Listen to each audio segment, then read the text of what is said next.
This is History They Never Tell. Welcome to the channel. If you're new here, we dive deep into the hidden, forgotten, and often misunderstood stories that shaped our world, especially the history they want us to forget.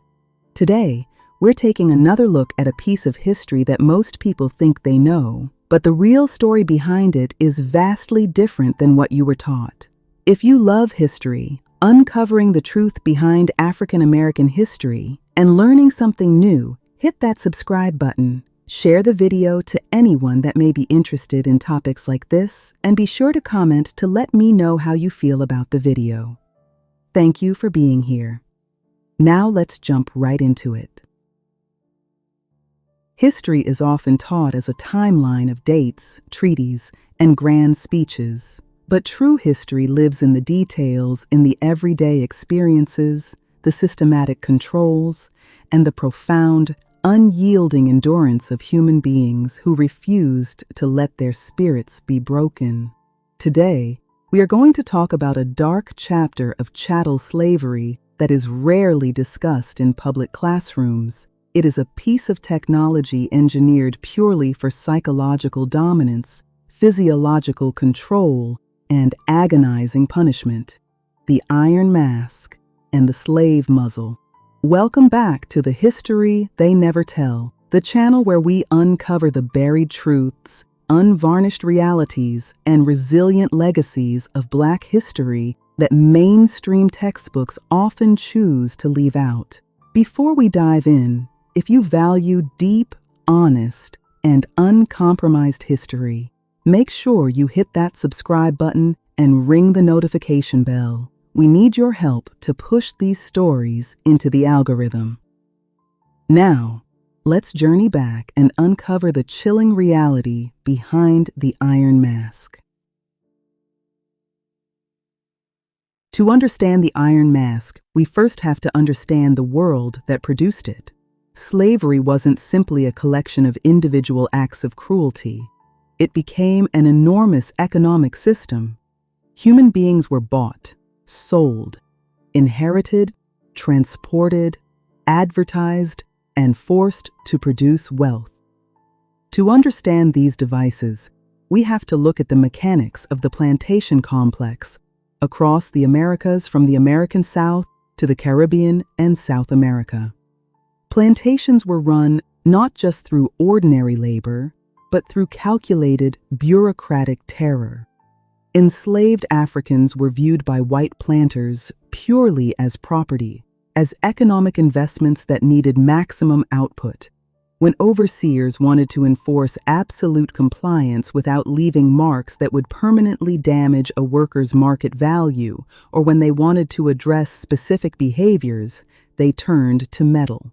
The device went by many names: the iron muzzle, the iron bit, the face mask, or the tin collar. Mechanically, it was often modeled after the scold's bridle, or horse bits, used in Europe. It consisted of a heavy iron headpiece that locked around the skull with a padlock or rivet.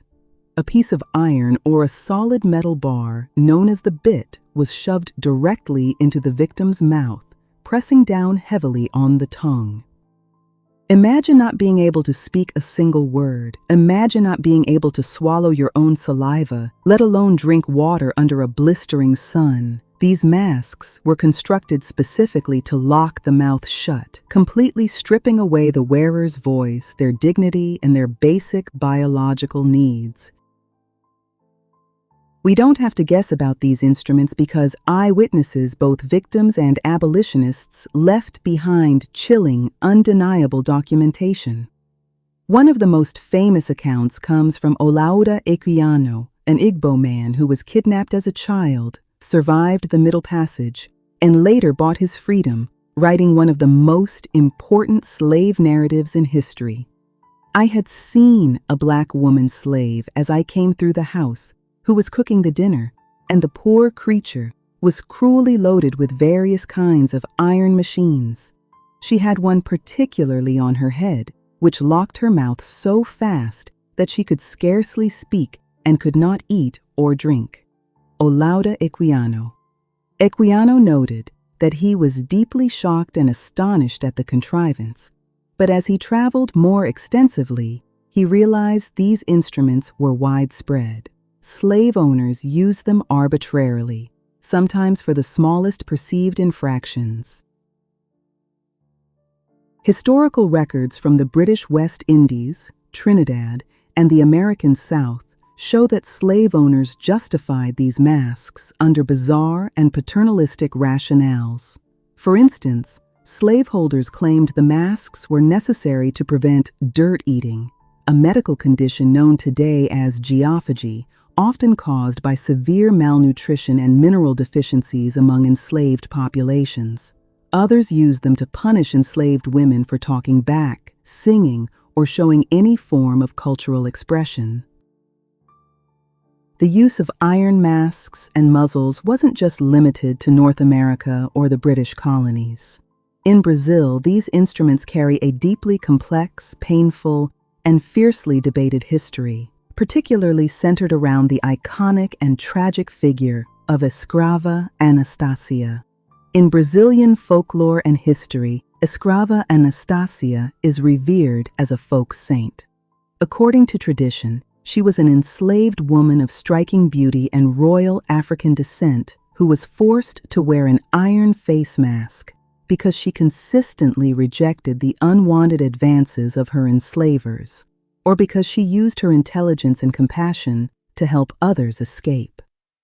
While historians note that the exact details of Anastácia's life blur the lines between historical fact and folk legend, the mask she was forced to wear represents something entirely real: the systemic silencing of Black women whose bodily autonomy, intellect, and leadership threatened the slave-owning establishment. Today, Anastácia stands globally as a symbol of endurance, purity, and ultimate spiritual triumph over physical chains.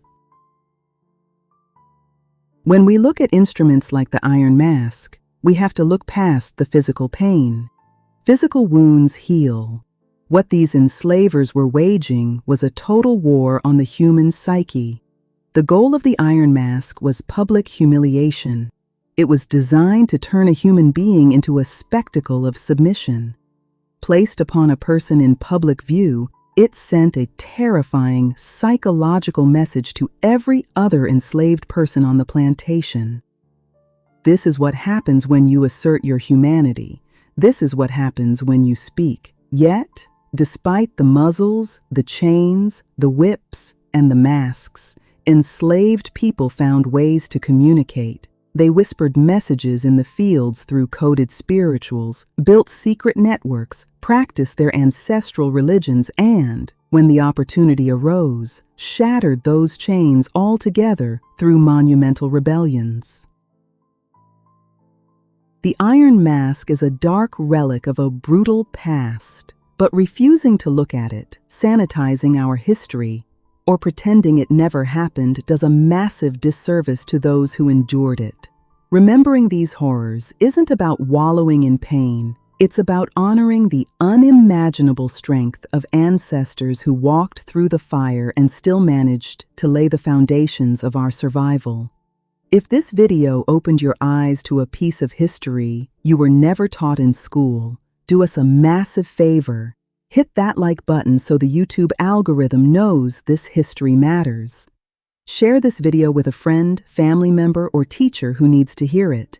And leave a comment down below telling us your thoughts. How do you think we can better preserve these vital truths?